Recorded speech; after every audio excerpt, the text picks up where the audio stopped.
नमस्कार, मैं हूं विपुल और आप देख रहे हैं डेमोक्रेसी एक्सप्रेस। आज हमारे साथ शेर सिंह राणा हैं। ये नाम जब भी आप सुनते होंगे तो आपके दिमाग में कुछ कहानियाँ आती होंगी। एक कहानी वो है कि 22 राजपूतों के कत्ल का बदला लेने के लिए शेर सिंह राणा ने सांसद फूलन देवी की हत्या कर दी। एक दूसरी कहानी ये चलती है कि तिहाड़ से निकल करके शेर सिंह राणा अफगानिस्तान गए और पृथ्वीराज चौहान की अस्थियाँ लेकर के भारत वापस आए। वही शेर सिंह राणा आज हमारे साथ हैं। सर, आपका बहुत बहुत स्वागत है डेमोक्रेसी एक्सप्रेस की तरफ से। जब हम ये कहानियाँ सुनते हैं और नाम सुनते हैं शेर सिंह राणा, तो एक अलग तरह की इमेज सामने आती है, मगर जब हम आपसे मिलते हैं, आपको देखते हैं, तो लगता है कि ये तो बड़ा एक कॉमन आदमी है।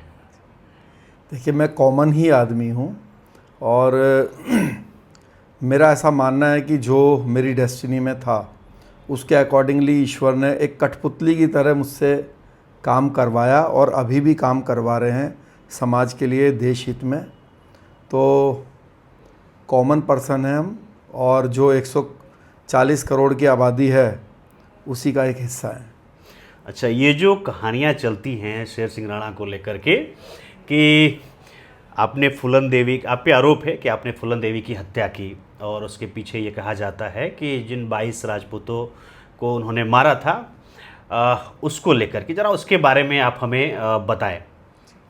देखिए, सबसे बड़ा झूठ जो मीडिया के द्वारा और मीडिया के अंदर चलता है वो तो यही है कि फूलन ने 22 राजपूतों को मारा भेमई कांड में।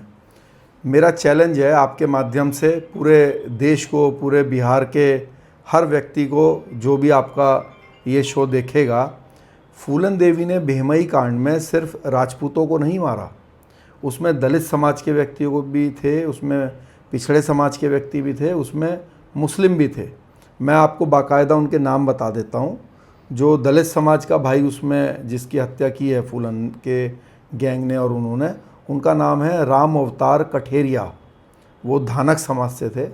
और दूसरा जो है तुलसीराम मौर्य, वो जो है ये कुशवाहा सैनी समाज जो होता है, तो ये उस पिछड़े वर्ग से थे। और एक नज़ीर खान थे, तो वो मुस्लिम थे। तो ये लोग भी उस भेमई कांड में जो है फूलन के द्वारा मारे गए हैं। तो ये कहना जो है कि भाई सिर्फ ठाकुरों की उसमें हत्या हुई, ये गलत है।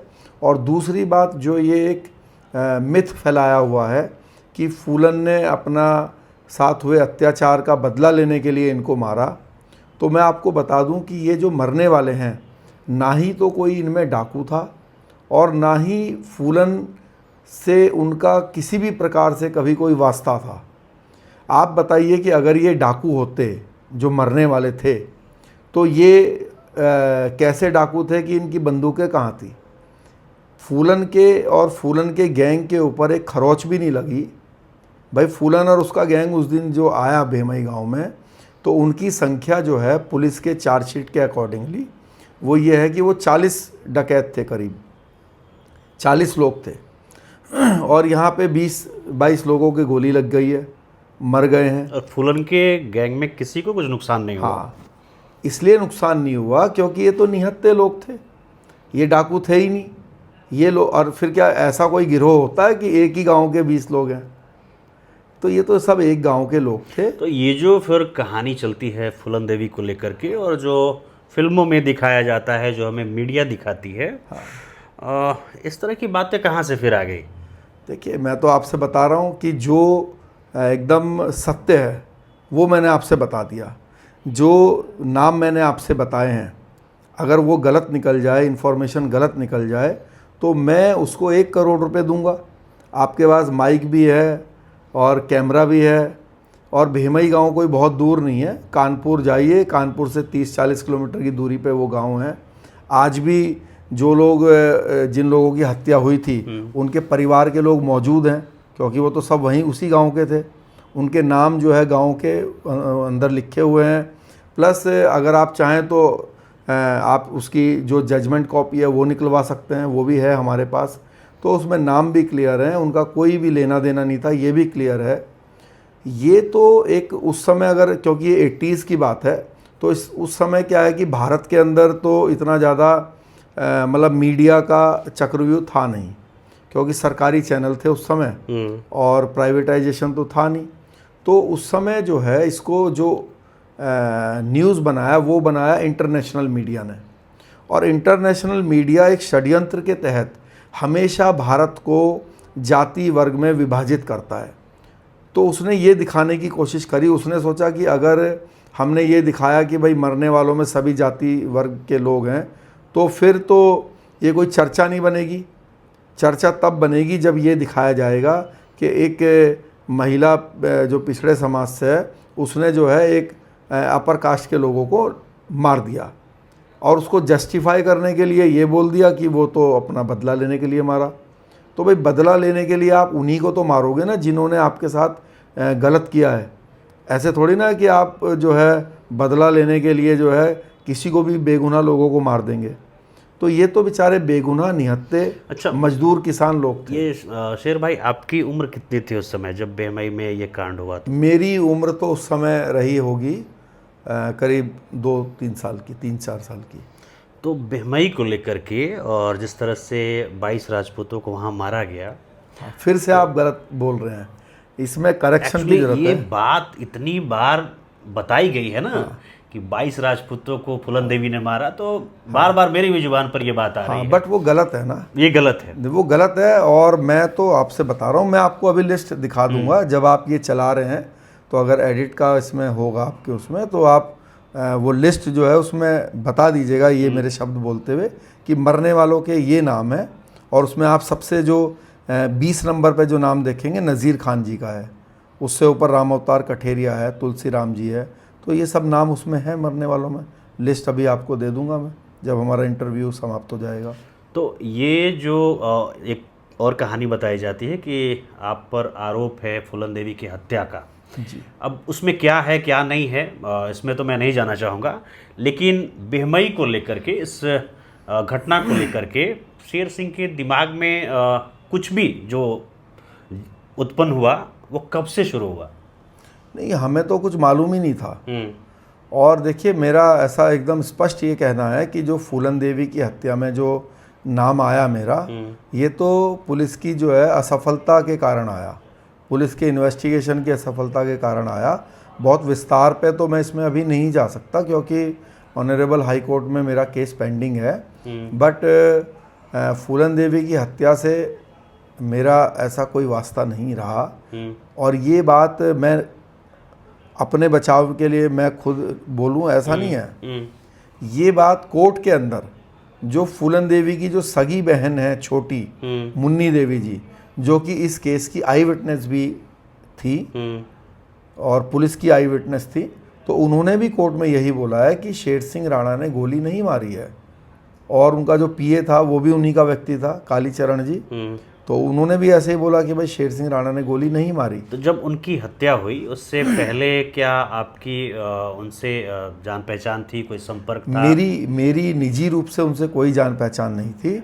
हमारे शहर के एक परिवार था जिनसे उनकी जान पहचान थी। वो लोग राजनीतिक रूप से एक्टिव थे, तो इन्होंने एक संगठन बनाया हुआ था फूलन देवी ने, तो वो उस संगठन से जुड़े हुए थे और हमारे जो उत्तराखंड प्रदेश पड़ता है उसके प्रदेश अध्यक्ष थे। तो उन लोगों का आना जाना था। तो वो लोग कभी कभी अलग अलग स्थान पे, ऐसा नहीं है कि सिर्फ फूलन देवी के पास ही, कभी देहरादून जाते थे, कभी बिजनौर मुरादाबाद साइड में जाते थे या कभी दिल्ली आते थे। तो क्योंकि मेरे पास जो है उस समय 4 व्हीलर गाड़ी थी, मैं जब कॉलेज में चला गया था, एक अच्छे परिवार ने, ईश्वर ने मुझे जन्म दिया, तो सभी सुविधाएं हमारे पास थी। तो जैसे कि आप जानते होंगे उस समय, जिस समय की मैं बात कर रहा हूँ, तो उस समय उतनी गाड़ियाँ लोगों के पास नहीं थी, तो लोग शेयरिंग करके ले जाते थे। अपने जो परिचित लोग होते थे उनसे कहते थे भाई हम थोड़ा वहाँ चलते हैं।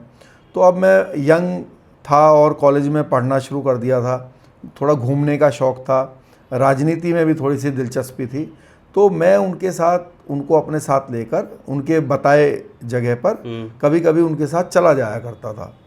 तो उस दिन भी यही था कि उन्होंने शाम को मुझसे कहा कि भाई कल जो है दिल्ली अगर आप हमारे साथ चल लें तो आपका बड़ा धन्यवाद होगा, कुछ हमें राजनीतिक के उस काम के लिए जाना है। तो क्योंकि मैं फ्री था तो मैंने कहा चलिए ठीक है। तो मैं उनके साथ गया, और जिस समय उनकी हत्या हुई तो मैं कालीचरण जी और जो मुन्नी देवी जी हैं उनके साथ जो है जो ऑफिस का हिस्सा था वहाँ पे उनके साथ बैठा हुआ था। ये बयान कोर्ट के अंदर दिए हुए हैं। मगर आपने तो पुलिस के सामने स्वीकार भी किया था ना कि इसमें आप शामिल हैं। भाई पुलिस के सामने तो आप बताओ, आपको भी स्वीकार करा देंगे अभी। अभी जाओ आप ज़रा पटना थाने में, कहेंगे कि आप ही ने 2001 में आप ही ने सब कांड किया। पुलिस तो क्या स्वीकार नहीं करा सकती, आप बताइए। थाने के अंदर ये जो आप बता रहे हैं ये बात प्रोसिक्यूशन का केस था, सरकार का केस था ये। तो जज साहब ने इसको डिनाई कर दिया। क्यों कर दिया? कि उन्होंने कहा कि भाई पुलिस कस्टडी में जो दिया हुआ बयान है उसकी कोई भी जो है वैल्यू नहीं है, क्योंकि थाने के अंदर तो इंसान पुलिस के अकॉर्डिंगली ही मीडिया को बयान देगा ना। तो इसको कोर्ट ने भी एक्सेप्ट नहीं किया। पुलिस और ने आप पे लॉजिकली भी बना करके लॉजिकली भी प्रैक्टिकली भी ये बड़ी मतलब एक सीधी सी बात है कि थाने के अंदर के बयान की कोई वैल्यू नहीं है। जो आप वो टीवी पर बाइट देखते हैं वो देहरादून में डालन वाला थाना है, वहाँ की वो बाइट है। उस समय मैं पुलिस की कस्टडी में था। अच्छा, तो पुलिस के दबाव के कारण आपने बिल्कुल वो बयान दिया जी। अच्छा, इसके बाद जब आप जेल गए और फिर वो घटना हुई कि आप तिहाड़ से फरार हो गए, जी। ये कैसे हुआ? इतनी सुरक्षित जगह है वो, मतलब सबसे सुरक्षित जेल मानी जाती है, कैसे निकल गए फिर आप वहाँ से? देखिए क्या है कि ये जो तिहाड़ जेल है, सन 2001 में मैं वहाँ पे ये फूलन देवी के केस के कारण चला गया। तो सन 2004 में मैं जेल से एस्केप हुआ। तो उससे पहले कुछ समय पहले क्या हुआ कि हम लोग सारे जो हाई सिक्योरिटी वार्ड के जो बंदी थे वो सब लोग मिल के अखबार वगैरह एक साथ बैठ के पढ़ते थे। तो एक दिन अखबार में एक न्यूज़ आई कि जो हमारे आखिरी हिंदू सम्राट पृथ्वीराज चौहान जी हैं उनकी समाधि अफ़गानिस्तान में है और उस पर जूते चप्पल मार के उनको अपमान किया जाता है, और इनकी जो समाधि है भारत सरकार वापस लाए, इसको लेकर जो है कई सामाजिक संगठन जो है वो धरना प्रदर्शन कर रहे थे। तो ये खबर जब अखबार में पढ़ी तो मेरे साथ 2 अफ़गानी टेररिस्ट भी थे, उनका नाम था ताजा खान और गयूर खान। तो वो दोनों बोले कि मैंने कहा पढ़ के कि अब देखना, अब इसको भारत सरकार वापस ले आएगी, क्योंकि बीजेपी की गवर्नमेंट है और आरएसएस जो है वो इसकी डिमांड कर रहा है, तो आरएसएस की बात तो बीजेपी को माननी पड़ेगी।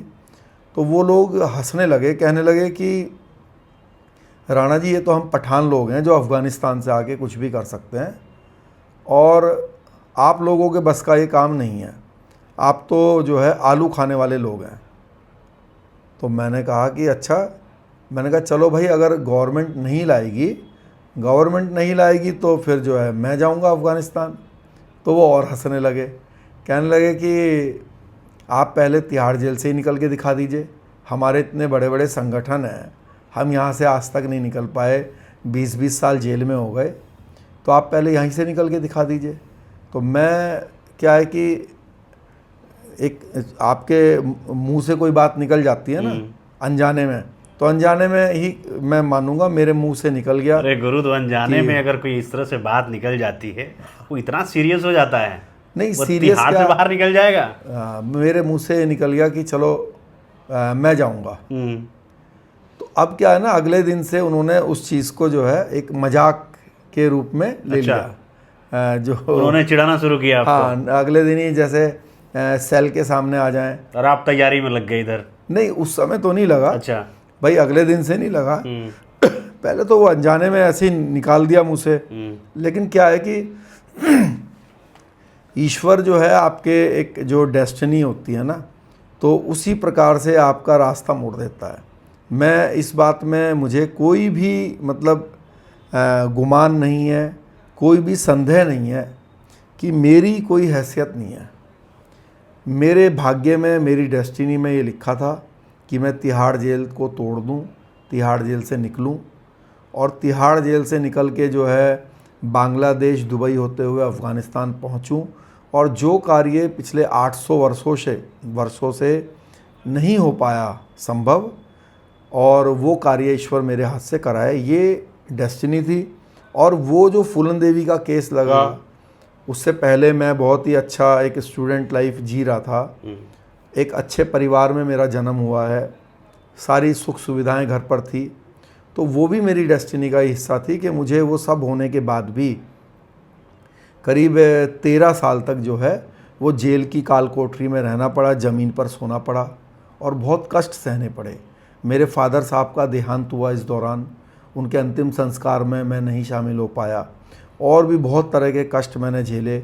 मेरी बहुत सारी ज़मीन जो है, जो मेरी पुश्तैनी ज़मीन थी, इस केस के कारण उसको बेचना पड़ा, क्योंकि पैसों की आवश्यकता पड़ी केस को लड़ने में, वकीलों को देने में। तो ये सब डेस्टिनी है। तो मैं तब भी उसको सोच के कभी परेशान नहीं हुआ, और आज भी नहीं सोच के कभी परेशान नहीं होता हूँ। मेरा ऐसा मानना है कि जो हमारे प्रभु कृष्ण जी हैं, उन्होंने जो हमें रास्ता बताया है कि वर्तमान में रहिए और अपना कर्म कीजिए। हम शेर सिंह राणा की कहानियाँ बहुत दिनों से सुन रहे हैं और ये सोचते थे कि भाई कोई शख्स ऐसा कैसे हो सकता, इतना फिल्मी कैसे हो सकता है। मतलब किसी फिल्म में भी इस तरह की स्टोरी इजीली डाइजेस्ट नहीं होगी गुरु, ऐसी आपकी कहानी है। बचपन भी तो बहुत मतलब खूंखार रहा होगा आपका, जिस तरह की जवानी रही है और जिस तरह के कारनामे आपने किए हैं। देखिए, कैसा था बचपन, जरा बताइए। जैसा बचपन था ऐसा ही वर्तमान है। अभी आप मुझसे बात कर रहे हैं, देखिए मैं 80s में, जिस समय, मतलब आप सोचिए मैं उस समय कॉन्वेंट स्कूल में पढ़ा हुआ बच्चा हूँ। आज भी जो आज तो हर एक बच्चे को माँ बाप जो है इंग्लिश मीडियम स्कूल में भेजते हैं, है ना। हमारे समय में, जिस समय मैंने 1st से 12th तक पढ़ी हुई है, जो मैंने जिस स्कूल में मैं पढ़ा हुआ हूँ, तो सेंट गैब्रियल्स एकेडमी उसका नाम है। तो मेरी स्कूलिंग बहुत अच्छी हुई। फिर मैंने ग्रेजुएशन की, तो मेरा बचपना बहुत अच्छा था और पढ़ाई लिखाई वाला, खेल कूद वाला। तब तक कोई कांड नहीं किया आपने? कॉलेज तक कोई कांड नहीं हुआ था? कांड की एक परिभाषा होती है। कांड क्या होता है एक्चुअली? कांड जो है वो कई तरह के होते हैं। एक होते हैं कि आपने रेप कांड कर दिया, एक होते हैं कि आपने जो है किसी से पैसे लूट लिए, किसी से पैसे छीन लिए। नहीं, उस तरह की हाँ, नहीं, तो ओछी चीज़ें तो नहीं आपके बारे में कही जा सकती हैं। हाँ, तो क्या है कि मैं वही कह रहा हूँ कि ये जो चीज़ें होती हैं और ये जो करने वाले लोग होते हैं, ये लोग सोसाइटी के लिए खतरा होते हैं। अब मुझ पर जो आरोप लगा, वो आरोप लगा फूलन देवी की हत्या का, और फिर सन 2004 में जेल की एस्केपिंग का। तो आज 2025 है। तो आप सोचिए कि अगर हम लोग मैं गलत व्यक्ति होता, तो सन 2001 में, और आज 25 चल रहा है, करीब 25 ही साल हो गए हैं, 24-25 साल हो गए हैं। तो आप किसी व्यक्ति को कब तक वॉच करेंगे कि ये किस प्रवृत्ति का व्यक्ति है? अगर आप क्रिमिनल एक्टिविटी के व्यक्ति होंगे, फूलन देवी की हत्या का आरोप लग गया है, आप तिहाड़ जेल से फरार हो गए हैं, तो आप उस ताकत को, उस नाम को बाहुबली के रूप में यूज़ करोगे। आप जो है करोड़ों अरबों रुपए कमाओगे अपने नाम का इस्तेमाल करके। ऐसा मैंने नहीं किया। कभी भी मुझ पर ना ऐसा कोई आरोप लगा, ना कभी कोई मुकदमा लगा। मैं 2.5 साल जेल से एस्केप रहा, बांग्लादेश, दुबई में रहा। मैं चाहता तो अंडरवर्ल्ड में जाके हज़ारों करोड़ रुपए कमा सकता था, और जो है हमेशा देश से बाहर भी रह सकता था, फरार रह सकता था। लेकिन मैंने ऐसा नहीं किया। मैंने क्या किया, मैं अफ़गानिस्तान गया, अपने जेब से खर्चा किया, अपने जीवन को बेइंतहा खतरों में डाला, और जब वो मेरा कार्य सफल हो गया, जब उनकी मिट्टी मैंने वहाँ से खुदाई कर ली और जब वो मुझे प्राप्त हो गई, और जब मैंने उसको सही जगह पर दे दिया, तो उसके बाद मैंने सरेंडर किया और न्याय को, लॉ को फेस किया, और 13 साल जेल में रहा। वरना मुझे क्या ज़रूरत थी आने की? मैं हमेशा बांग्लादेश में या किसी दूसरे देश में पहचान छुपा के रह सकता था।